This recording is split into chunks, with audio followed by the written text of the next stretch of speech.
Demo सुन रही हैं क्या आप?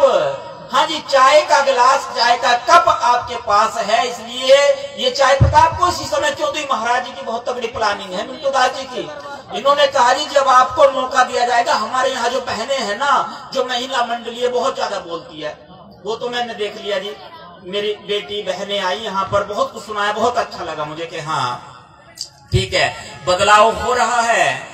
तो महाराज जी ने, मिंटू दास जी ने कहा जी आपका नंबर जब देंगे ना तब चाय का कप दे देंगे सबको। मैंने कहा महाराज जी क्यों? वो इसलिए कि सिर्फ आपको सुनेंगे, बोलेंगे नहीं। तो मुझे ऐसा लग रहा है महाराज जी आपकी प्लानिंग शायद फेल कराएंगे। उम्मीद करता हूं आप सहयोग करेंगे।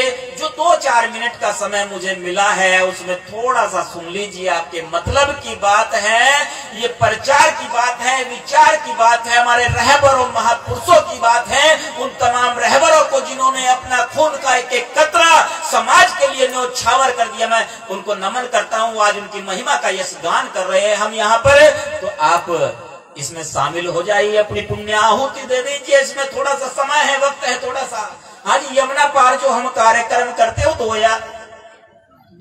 घंटे के लगभग का करते हैं जी, 2-2.5 घंटे का, यानी एक दिन में हम 8 से 10 प्रोग्राम कर लेते हैं जी। बस 24 घंटे में 8 से 10 प्रोग्राम कर लिए, छुट्टी। अच्छा, इधर आते समय मेरे साथी सहयोगी घबराते, भयभीत हो जाते, कहते गुरुजी उधर ना यमुना पार में एक बड़ी समस्या है, 9 बजे से बैठ जाओ और 6 बजे तक छोड़ते नहीं है। 6 बजे तक कहेंगे भाई, अच्छा संगत भी बोर हो जाती है, फिर वो ऐसे करेंगे, कोई ऐसे करने जाएगा, कोई कैसे करने जाएगा। भैया बैठना तो मुश्किल है। 3 घंटे की फिल्म होती है, उसमें भी बीच में इंटरवल क्यों रखा जाता है? इसलिए रखा जाता है, ये मनुष्य का जो मन है कुछ समय के बाद बोर होना शुरू हो जाता है। इसलिए तो कोई बात नहीं, यहाँ तो ये अपना घर है जी, अपना परिवार है, कोई दिक्कत नहीं है। पूरी रात मैं आपके साथ हूँ और मेरी कोशिश है, मेरा प्रयास है। जब से थोड़ा स्वास्थ्य खराब हुआ, अभी 1.5 महीना हुआ है, ऑपरेशन कराए, पित्त की थैली में पथरी थी, तो परिवार से क्या छिपाना जी, ये तो मेरा घर है। 25 साल हो गए घर परिवार छोड़े हुए, माता पिता भाई बहन, 4 भाई 1 बहन, माता पिता 7 परिवार का सदस्य, 7 सदस्य का परिवार मैंने छोड़ा। और आज मेरे पास मेरी हजारों बहनें हैं, हजारों भाई है, इतने बुजुर्ग है, पिता तुल्य बुजुर्ग, और बुजुर्ग मेरी माताएं हैं।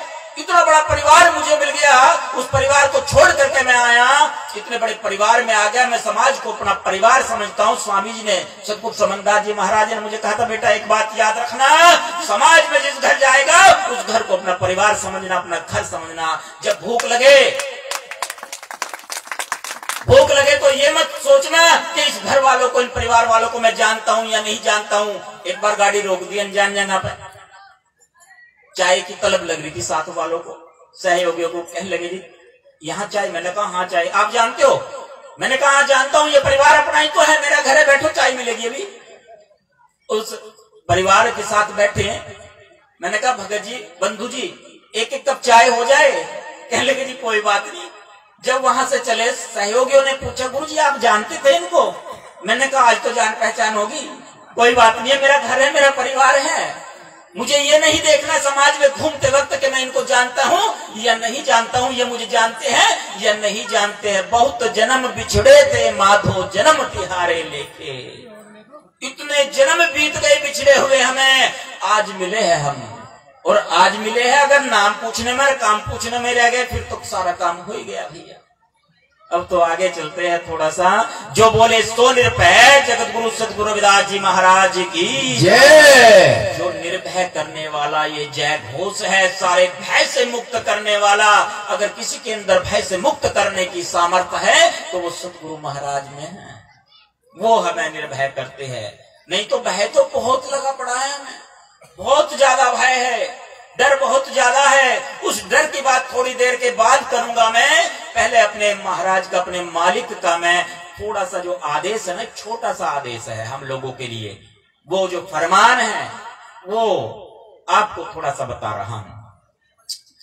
जगत गुरु सतगुरु रविदास जी महाराज ने पावन पवित्र वाणी में क्या दर्शाया, क्या फरमाया, जो एक पंक्ति पढ़ूंगा इसकी, क्योंकि एक पंक्ति की व्याख्या करने में ही काफी समय लग जाता है। पढ़िए दुनिये नाम सब सुनिए, अनुभव भवनादर से। यहां पर महाराज फरमा रहे हैं कि पढ़िए। स्वामी समनदास जी महाराज ने भी कहा है, अपने बच्चों को पढ़ाओ लिखाओ विद्वान बनाओ, इसी से तुम्हारी मुक्ति होगी। बाबा साहब ने हमें 3 मूल मंत्र दिए, शिक्षित बनो, संगठित रहो, संघर्ष करो। तो पढ़ने के लिए हमारे महापुरुषों ने, रहबरों ने कहा, अब पढ़ाई है क्या? ये क्या मामला है पढ़ाई का? क्या अक्षर ज्ञान हासिल करना ही पढ़ाई है? किताबी कीड़े बनना ही पढ़ाई है? क्या सिर्फ इतना ही पढ़ाई है? मेरे बहनों से फिर से गुजारिश है, अगर किसी ने उठ के जाना, बेझिझक उठकर चले जाओ, परंतु अपने पड़ोसी को डिस्टर्ब न करें, उसका मन न भटकाए बिल्कुल भी।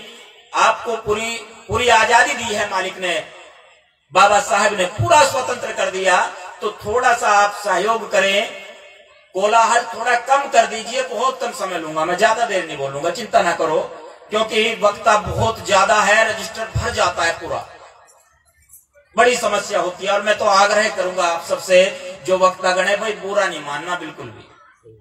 ये मत सोचना कि मेरा नंबर नहीं आया, ये सोचो इतना प्रेम हृदय में होना चाहिए कि मेरे भाई का नंबर आ गया तो मेरा ही नंबर आ गया। बस जो बात मुझे कहनी थी इन्होंने कह दी, कोई दिक्कत नहीं है, गिला शिकवा मत रखना। कभी संचालक को भला बुरा कहने लगो घर जाके कि बढ़िया टोपे वाला संचालक बना दिया, तो जगाधरी वालों के साथ ही आया था, अब की बात ना बना से। और फिर मेरा ही नंबर लगा दो, कहीं ने तो बुलाने के लिए 1 घंटा से पहले माइक ना छोड़ते, गड़बड़ हो जाए काम। ये इस तरीके से नहीं होना चाहिए। जो बोले सो निरपय, जगत गुरु सतगुरु रविदास जी महाराज की जय। शिक्षा क्या सिर्फ अक्षर ज्ञान ही शिक्षा है? शिक्षा का अर्थ है कामयाबी, शिक्षा का अर्थ है खुद को जानना। खुद को जानना बहुत कठिन है। एक जो हाई स्कूल फेल है और उसने कामयाबी के शिखर को छू लिया, एक के पास में डिग्रियों का ढेर लगा पड़ा है, तो शिक्षा का महत्व कहां पर ज्यादा हुआ पंडा, कहां पर भारी हुआ? अब ये जो बाबा साहब ने कहा है, गुरु रविदास जी महाराज ने कहा शिक्षित बनो, बाबा साहब ने कहा शिक्षित बनो, और गुरु रविदास जी महाराज ने कहा पढ़िए, गुनिए, नाम सब सुनिए। इससे थोड़ा सा आगे चलूंगा, जो ये तो बाबा साहब के 3 मूल मंत्र है। अब बाबा साहब का हमारे लिए आदेश क्या है? क्या आदेश है? वो आदेश इन मूल मंत्र के साथ जुड़ा है, पे बैक टू सोसाइटी, और दूसरा है सत्ता प्राप्त करो। ऐसा चाहूं राज में जहां मिले सबन को अन्न। अब ये जो सत्ता प्राप्त करो बाबा साहब ने कहा, इसको थोड़ा सा स्पष्ट करना चाहूंगा। युवा साथी बैठे हैं, बुजुर्ग बैठे हैं, मेरी बहनें बैठी है, थोड़ा सा दिमाग के दरवाजे खोल करके सुनना, क्योंकि गुरु रविदास जी महाराज ने 650 साल पहले कहा, ऐसा चाहूं राज में जहां मिले सबन को अन्न। बाबा साहब हमें आदेश देते हैं कि सत्ता प्राप्त करो। सत्ता के 2 रूप होते हैं, सत्ता के 2 रूप होते हैं, एक सुपर स्ट्रक्चर और एक बेस स्ट्रक्चर। कोई बात नहीं, कोई बात नहीं जी, ये तो सब चल रहा है। साधु हूं, फकीर हूं, एक पहरेदार हूं, चौकीदार हूं, और चौकीदार तो साहब, पहरेदार तो रात के 1 बजे भी कहता है जागते रहो। उसका काम है सब सोए पड़े, फिर भी कहता है जागते रहो। उसे पता है सब सो रहे हैं, फिर भी कहता है जागते रहो। क्यों कहता है? इसलिए क्योंकि उसे पता है और लोगों को भी पता है कि हमारे लिए ये जाग रहा है। उस बलिदान को समझना है, उस महत्व को समझना है जो बलिदान बाबा साहब ने दिया। अभी कितनी कुर्बानी की बात बताई गई, 4-4 बच्चे कुर्बान कर दिए बाबा साहब ने। गुरु रविदास जी महाराज, स्वामी समनदास जी महाराज, क्या बात है। सत्ता के 2 रूप होते हैं, एक सुपर स्ट्रक्चर, एक बेस स्ट्रक्चर। सुपर स्ट्रक्चर में आती है राजनीति, और जो बेस स्ट्रक्चर है उसमें क्या आता है? बेस मतलब आधार। पहले हमें आधार को मजबूत करना होगा। जब आधार मजबूत होगा, उसके ऊपर ही जो भवन, जो इमारत खड़ी होगी वो बहुत मजबूत होगी। अब वो आधार है क्या? वो आधार है बिजनेस, व्यापार, सोर्स ऑफ इनकम हमारे पास क्या है उनको मजबूत करना, वो बेस स्ट्रक्चर है। युवाओं को चाहिए जैसे ही उनकी पढ़ाई पूरी हो जाए या वो 18 साल से ऊपर हो जाए, वो परिवार वालों के ऊपर बोझ ना बने। उन्हें अपनी पॉकेट मनी, अपना जेब खर्च परिवार वालों से न मांगना पड़े, ऐसा वो कुछ करें। कैसे करेंगे? हमें रोजगार परक शिक्षा की आवश्यकता है। जैसे भी बताया जा रहा था कि नौकरियां तो खत्म, हाजी बिल्कुल खत्म है, नौकरियां तो खत्म होती जा रही है। फिर क्या करना चाहिए? रोजगार परक शिक्षा होनी चाहिए। ये रोजगार ही बेस स्ट्रक्चर है। मैंने देखा है हमारे लड़के, पता चला एमए कर लिया, एमएससी कर लिया, उसके बाद फिर बीएड कर लिया, उसके बाद कुछ और कर लिया, फिर उसके बाद कुछ और कर लिया। उम्र होगी 32 साल, अब रिश्ता ढूंढा जा रहा है। लड़की वाले देखेंगे कि भैया रोजगार क्या कर रहा है, कमा क्या रहा है। बड़ी समस्या है ना यहाँ पर। दहेज की भी समस्या है। अगर नौकरी लग ली तो मुंह इतना बड़ा, और नौकरी नहीं लगी फिर भी मुंह इतना बड़ा, मुंह बाकर देखेंगे भैया रिश्ता आ जाए, कहीं से शादी हो जाए। समस्या है ना, बड़ी समस्या है कि डिग्रियां तो इतनी हो गई पर रोजगार ना हो सका। अगर वही बच्चा, हमें यहाँ पे समस्या क्या आ रही है? यहाँ पे समस्या है कि हमने प्रतिभा को खोजा नहीं, हमने बच्चों की प्रतिभा को खोजा नहीं, हमने उनको धकेला, चल बेटे कॉलेज जा, चल कर तू बीए कर ले, एमए कर ले जो करना है। उनका सही मार्गदर्शन न हो सका, बच्चे का मन नहीं है, फेल हो गया, और फिर उसको हम जबरदस्ती कर रहे हैं। समाज में हर प्रकार के युवाओं की आवश्यकता है। मेरे पास माताएं आती है, कुछ बुजुर्ग आते हैं, कहते हैं स्वामी जी बच्चा कहना नहीं मानता, बच्चा बात नहीं मानता, बच्चा पढ़ता नहीं है, इसका मतलब कुछ तो गड़बड़ है। उस गड़बड़ को ढूंढकर बाहर निकालना होगा। अगर हमें एक मजबूत समाज की स्थापना करनी है, अगर हमें सशक्त समाज की स्थापना करनी है, अगर हमें महापुरुषों के सपने को साकार करना है, तो हमें उस गड़बड़ को ढूंढकर निकालना होगा। प्रतिभा को भी खोजकर बाहर निकालना होगा। बच्चा नहीं पढ़ रहा है, लड़ रहा है, वो लड़का कहते हैं ना इसको। लड़का क्यों कहते हैं पता? क्योंकि ये सब काम लड़कर करता है, नहीं तो इसका काम है नौजवान, इसका नाम है नौजवान, और नौजवान की तरह ही काम होगा। 1-2 बार मैंने बताया भी है मंच से। लड़का तो इसलिए क्योंकि हर काम लड़के कर रहा है, घर से बाहर तो मस्त है दोस्तों के साथ, घर में आया तो मूड ऑफ हो गया, आंखें बड़ी बड़ी दिखाए, माँ को भी, बाप को भी, भाई को भी, बहन को भी, मार पिटाई शुरू, माहौल खराब हो गया। लड़ रहा है वो तो लड़ेगा ही, नाम लड़का हो गया। ये क्या समस्या है? जबकि नाम है नौजवान, नौ के पहाड़े की तरह। पुराने टाइम में रट्टा मार लेते थे, पहाड़े होते थे ना। कहां तक है? इसके 20 तक याद है, इसके 25 तक याद है, 30 तक याद है, 50 तक याद है। अच्छा जी, जिसके याद नहीं पास वो भी हो गया। समस्या है। 9 एकम 9, एक है ना, 9 दूनी 18, 1 और 8 9, 9 के 27, 2 और 7 9, 9 चौक 36, 3 और 6 9, 9 पंजे 45, 5 और 4 9, 9 छिक 54, 5 और 4 9, 9 7 63, 6 3 9, 9 8 72, 7 2 9, 9 9 81, 8 1 9, 9 2 90, 9 और 0 9। मैंने भी पहाड़ा सुना दिया आपको एक। अब से पहले पता नहीं आपने ऐसे जोड़ा होगा या नहीं जोड़ा होगा। इससे आगे अंक नहीं होता। इतनी सामर्थ्य है नौजवान में कि सब कुछ बदलने की। बदल सकते हैं, खुद को भी बदल सकते हैं। फिर परिवार में ये समस्या कहां से आ रही है? कुछ तो गड़बड़ है। अच्छा, बच्चा दोस्तों के साथ घूमता है बाहर, बहुत अच्छा लगता है उसको, सब बात बता देता है, 1-1 घंटा बात करता है। घर में पिताजी के साथ बात नहीं करता, अपने फादर से बात नहीं करता है। कारण क्या है? कारण यह है वहां पर जनरेशन गैप है। वो सोचता है कि मैं इसका बाप हूं। एक बार दोस्त सोच कर दे खुद को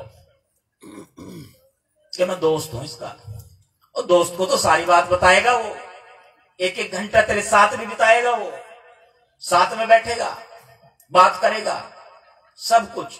बदलाव की आवश्यकता है, बच्चा बिगड़ रहा है, पढ़ नहीं रहा है, कुछ और सोचो, उसके बारे में बाउंसरी बना दो, बावरा जी के साथ रह लेगा फिर। और बहुत जगह है, अगर लड़ने में उसका दिमाग है, उसको वही सिखाओ जो वो बेहतर कर सकता है। स्पोर्ट्स में डालो बच्चों को, शिक्षा मतलब यही नहीं है कि उसको कलम ही घिसाओ, स्पोर्ट्स में डालो उसको, रेसलर बनाओ उसको तीरंदाजी सिखाओ, उसको निशाना लगाना सिखाओ। यहां मेरा मानना है, जहां तक मैंने घूम फिर करके देखा है, रोज मेरे बहुत प्रोग्राम होते हैं, समाज में से, हमारे समाज में से स्पोर्ट्स वाले लड़के या बच्चे या लड़कियां बेटियां नहीं मिलती है। क्यों? अगर हम बराबरी की बात करते हैं, सिर्फ पढ़ाई तक ही सीमित ना रहे, चहुमुखी विकास की बात करनी होगी, हमें स्पोर्ट्स में भी अपने बच्चों को डालना होगा, वहां से भी हमें प्रतिभाओं को खोज करके निकालना होगा। बहनों की बात चल रही थी ना, यहाँ तो चलो हमारी बहनें, हमारी बेटियां गाने तक तो आ गई, ठीक है जी, भजन गाने लगे।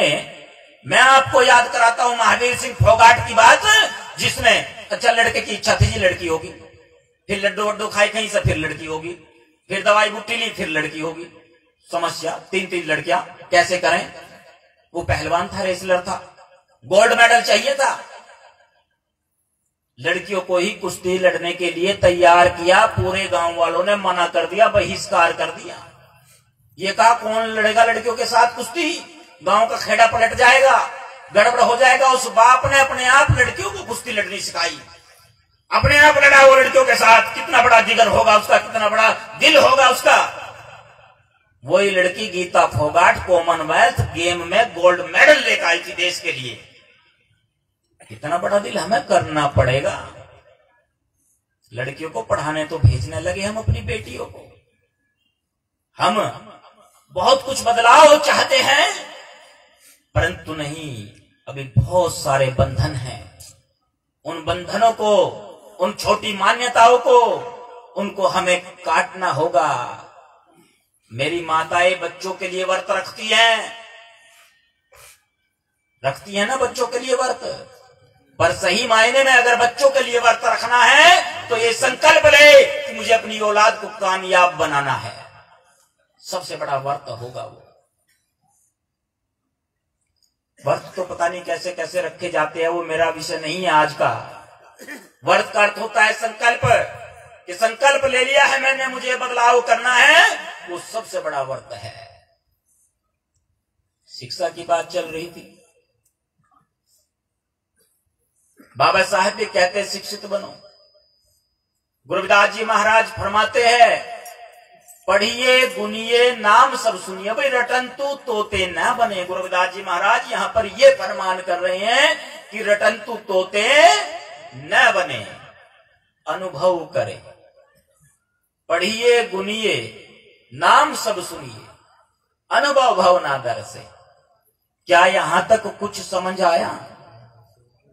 जो बात बताई थोड़ी बहुत तो दिमाग में आई होगी, तो एक जयकारा बुलंद हो जाए, जिससे मुझे लगे कि हाँ आप सुन रहे हैं। ऐसा ना हो कि मैं अकेले ही बोलता रहूं, जो बोले सो निरपय। गुरु रविदास जी महाराज की जय। एक मुझे छोटा सा दृष्टांत याद आ गया।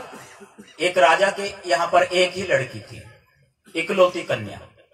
उसके विवाह के लिए स्वयंवर की तैयारी हुई, और स्वयंवर में एक शर्त रखी गई। वो शर्त क्या थी?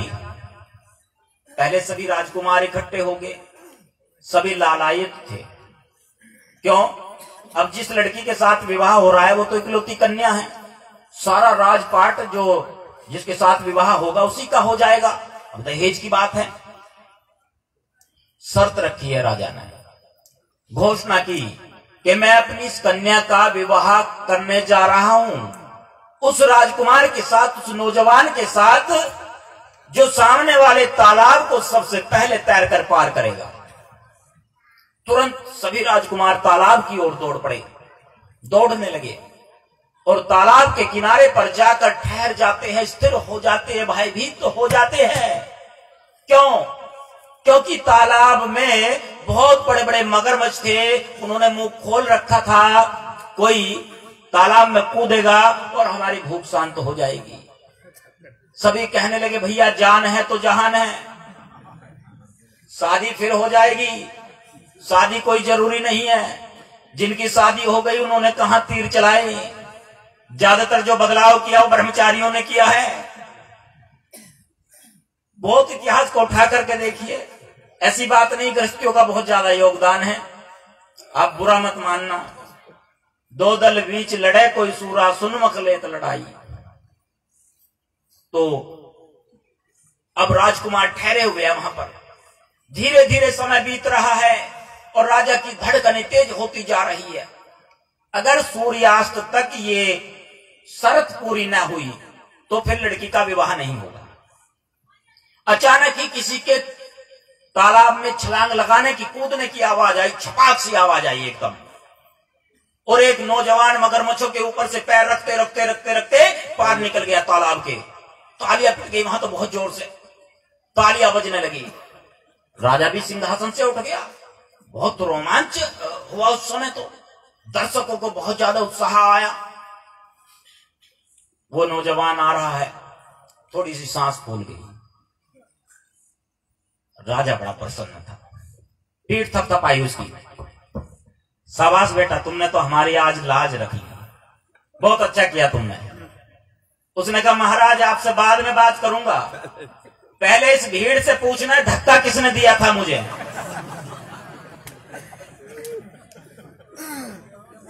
कहीं ऐसा तो नहीं है कि यहां सत्संग में मिंटू दास जी की शर्म की वजह से, लाज की वजह से, लिहाज की वजह से आ रहे हो, मनोज दास जी के लिहाज की वजह से आ रहे हो, एक दूसरे की रिश्तेदारी की वजह से आ रहे हो, या किस वजह से? क्या वास्तव में ही दिल से सत्संग सुनने के लिए आए हैं? सत्संग की आधी घड़ी तप के वर्ष हजार। संत फरमाते हैं कि सत्संग की आधी घड़ी में वो सब प्राप्त हो जाता है जो तपस्या के हजारों वर्षों में प्राप्त नहीं होता। परंतु उस आधी घड़ी में मन को पहले खाली तो करना पड़ेगा, और जब इसको खाली करेंगे वो एक शब्द जो महापुरुषों का, संतों का, गुरुओं का, रहबरों का एक शब्द है, वो यहां आ गया ना, इस झोली में आ गया, तो पूरा जीवन सुख में हो जाएगा, पूरा कार्य सिद्ध हो जाएगा। महाराज तू सत्ता की बात करते हैं कि तुझे पहले खुद को संभालना होगा, अपने अंदर के विकार बाहर निकाल, नशे को त्याग, चरित्रवान बन। सबसे पहली बात तो नशे को त्याग। यहां पर लिखा हुआ है ना महाराज के कुछ छोटे छोटे से जो आदेश है, जो उनके प्रवचन है, उनका अंश जगह जगह पर फ्लैक्स लगी हुई है।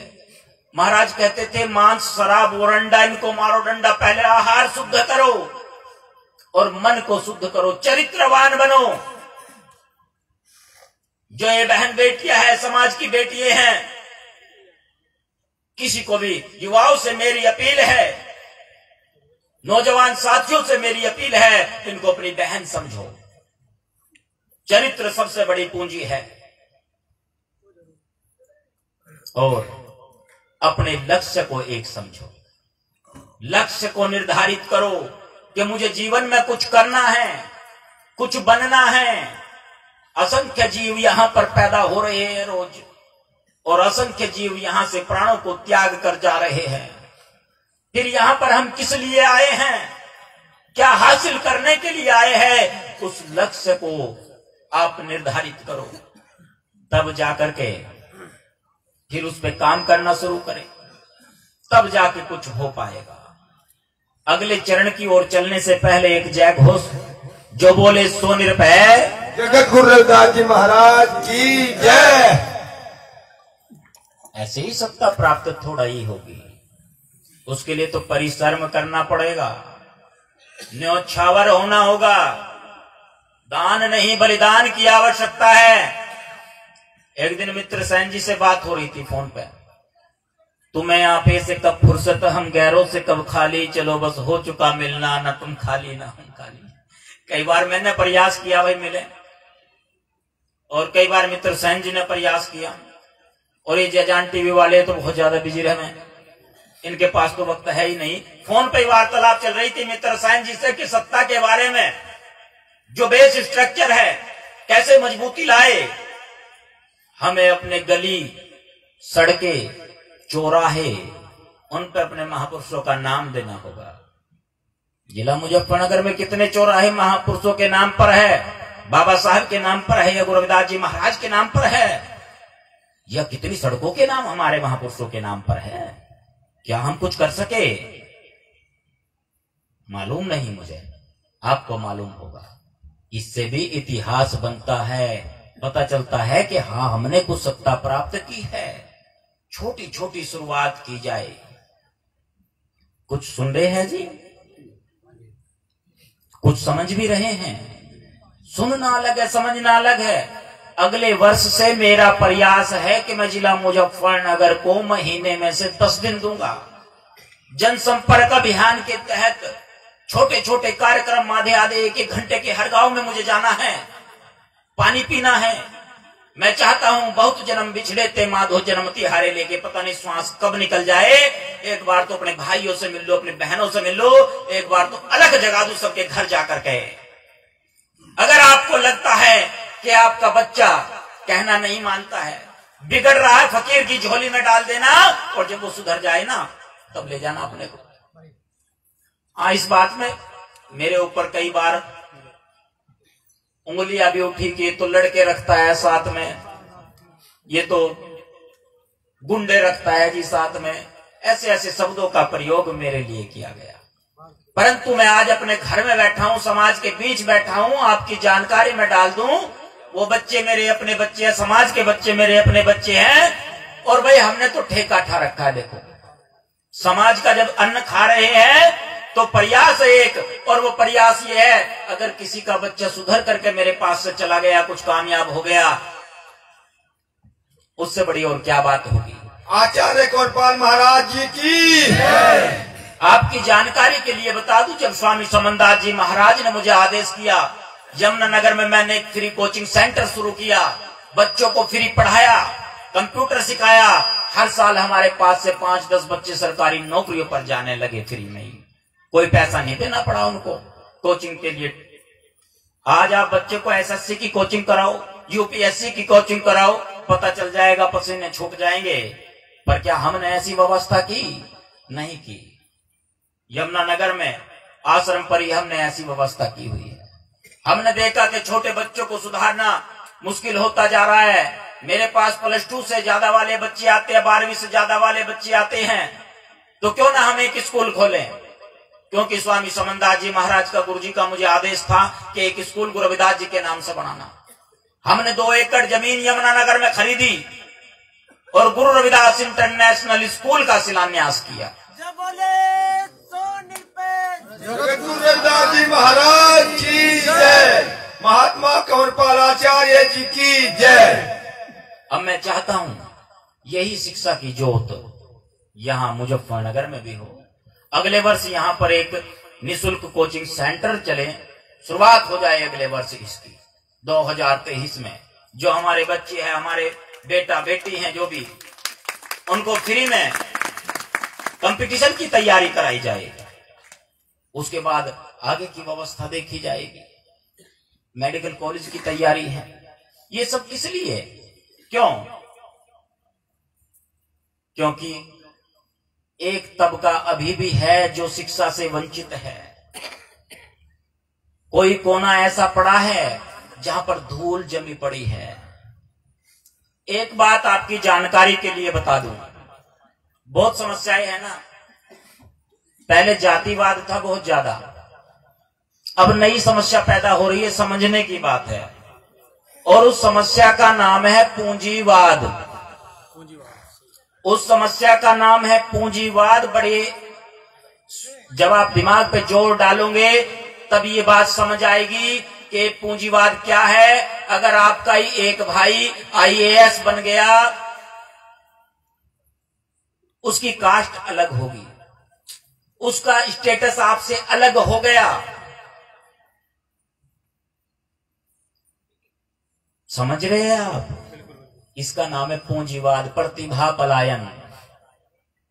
तो बहुत सारी खामियां हैं। गुरु जी के आशीर्वाद से, कृपा से बच्चों के लिए सारा कार्य किया जा रहा है। बुजुर्गों के लिए फ्री मेडिटेशन कैंप का आयोजन किया जाता है। जिनको लगता है कि स्ट्रेस बहुत ज्यादा हो गया या भजन करना है, सिमरन करना है, कैसे करे जी, पता ही नहीं है कैसे करे। ये नाम जपना क्या है, भजन क्या है, सिमरन क्या है, पता नहीं चलता है। उनके लिए मेडिटेशन कैंप का आयोजन हम करते हैं। बताया जाता है कि कैसे नाम जपे, कैसे सिमरन करें। पढ़िए गुनिए नाम सब सुनिए, अनुभव भवनादर से। ऐसा ना हो कि नाम हम रट रहे कुछ और, उल्टा ना हो जाए काम। नाम तो ले लिया, नामदान लिया और लेकर के रख दिया। एक आदमी दौड़ता हुआ आया अपने घर, दरवाजा बंद कर लिया, घरवाली को कहा पानी पिला। हाँ, प्राय बुरी तरह। वो औरत पानी लेकर के आई, कहने लगी स्वामी जी इतने क्यों डरे हुए हो आप? उसने कहा डरने की पक्की बात है, यहीं बाईपास पर मुझे 3 चोर मिल गए। उन्होंने मुझे चाकू दिखाया और चाकू उड़ा करके कहने लगे जो कुछ है यहां दे दे। घड़ी ले ली, पर्स ले लिया, जो भी रुपया पैसा था सब कुछ ले लिया मेरे से। वो औरत कहने लगी स्वामी जी आपके पास तो वो था ना रिवॉल्वर? कहने लगा हाँ था, शुक्र है मेरे मालिक का उस पर नजर नहीं पड़ी, नहीं तो उसको भी छीन लेते हैं। ये हथियार शब्द का, नाम का, शिक्षा का, क्या इसको चलाने का प्रशिक्षण भी लिया? फिर क्या फायदा है? नाम ले रखा है, हम भी सत्संगी हो गए। खाली डब्बा खाली बोतल ले ले मेरे यार, खाली से मत नफरत करना, खाली सब संसार। बड़ा बड़ा दिल खाली डब्बा, बड़ा बड़ा दिल खाली बोतल, और वो भी आधे खाली निकले जिन पे लगाता भरे का लेवल। या सिर्फ लेवल ही लगा रखा है? सत्संगी है जी, गुरुमुखी है, हमने भी नाम ले रखा है। अगर नाम लेने के बाद ईर्ष्या है मन के अंदर, चुगली करते हैं, घृणा है, नफरत है, प्रेम नहीं है, तो वो नाम लेना व्यर्थ है, बेकार है। उससे बेहतर तो वो है जो मनमुखी है, जिसने भी कोई गुरु धारण नहीं किया है, जो किसी गुरु की शरण में नहीं गया। ये सारे विकारों को त्याग दें, सारे विकारों को त्याग कर तब पूरी तरह से गुरु महाराज की शरण में आए। और सुन रहे हैं जी आप? एक बार जयकार और बुलंद करें। 2 मिनट में मैं अपनी बात पूरी करने जा रहा हूं। जो बोले सो निरपय जगत गुरु रविदास जी महाराज की जय। आज प्रवक्ता बहुत ज्यादा है और प्रोग्राम बहुत सुंदर सजा हुआ है। मैं 2 मिनट में अपनी बात को पूरी करने जा रहा हूं। पढ़िए गुनिए नाम सब सुनिए, अनुभव भवन दर से, लोहा कंचन हिरण होए कैसे, जो पारस ही न पर से। जगत गुरु सतगुरु रविदास जी महाराज फरमाते हैं कि आप चौमुखी विकास के लिए परिश्रम करें, शिक्षा की ओर ध्यान दें। वो शिक्षा सिर्फ स्कूली शिक्षा ही नहीं है। आप अपने स्वाभिमान के लिए शिक्षित बने, आप आत्म ज्ञान के लिए, आत्मबोध के लिए शिक्षित बने, आप समाज के हित के लिए शिक्षित बने। पे बैक टू सोसाइटी का जिक्र बाबा साहब ने किया था। वो पे बैक टू सोसाइटी क्या? अगर मैं कामयाब हो गया हूं तो मुझे चाहिए 2-4 बच्चों को कामयाब बनाऊं। एक की जॉब लगी, नौकरी आ गई सरकारी, तो 2-4 बच्चों को वो कोशिश करे कि कामयाब बनाए। ये पे बैक टू सोसाइटी। आज संकल्प ले, एक संकल्प ले कि मुझे समाज के लिए कुछ करना है, कुछ ऐसा करना है जिससे समाज के हित में मैं कुछ कर सकूं, समाज ऊपर उठ सके। और जो अभी एक बात चली थी ना, कुछ खर्च करने वाली, एक संगठन तैयार करके बढ़िया सा राहत कोष की व्यवस्थापना की जा सकती है। राहत कोष भी बनाया जा सकता है जिसमें वो पैसा पड़ा रहे, सिर्फ वो किसी समस्या के लिए ही हो। कोई समस्या है, कोई ऐसी घटना, दुर्घटना हो गई, उसी समय उस पैसे को इस्तेमाल किया जाए। राहत कोष में से कुछ ना कुछ डालते रहे, कुछ ना कुछ डालते रहे, ऐसे उसको यूज ना करें। और ये तो बहुत बड़ा समाज है, बहुत है, सब काम हो जाएगा, बहुत आसान है सब कुछ करना। तो उम्मीद करता हूं आज का एक कार्यक्रम आपने जो इसमें अपनी हाजिर लगाई है, आपको बहुत कुछ आज मिला होगा। और एक प्रयास करे कि जब यहाँ पर बंदगी करे गुरु महाराज को, एक बुराई अपने अंदर की वहीं पर छोड़ करके चले जाए, एक अच्छाई वो ग्रहण करके चले जाए। और जो भी हमारे साथ में जुड़ना चाहते हैं इस कार्यक्रम के माध्यम से, आप आचार्य कंवरपाल जी के नाम से यूट्यूब चैनल है, उसको आप उस पे प्रवचन सुन सकते हैं, सब्सक्राइब कर सकते हैं। आचार्य कंवरपाल जी के नाम से फेसबुक पेज है, उस पे आप डेली अपडेट ले सकते हैं कि क्या कुछ चल रहा है, कैसे क्या कुछ व्यवस्था हो रही है। इन्हीं शब्दों के साथ मैं रजा चाहता हूं जी। सभी को बहुत बहुत धन्यवाद। महाराज श्री मिंटू दास जी और गांव सिला जुड्डी वालों को बहुत बहुत धन्यवाद। तमाम साधुओं को, महापुरुषों को, रहबरों को, गुरुओं को, संतों को मैं बंदगी करता हूं। सभी के चरणों में बारंबार बंदगी जी। सतनाम जी, सतनाम जी, सतनाम जी। और अगले वर्ष से जनसंपर्क अभियान के लिए आपके बीच आ रहा हूं जी। गाँव गाँव सबके घर पानी पीना है। सतनाम जी।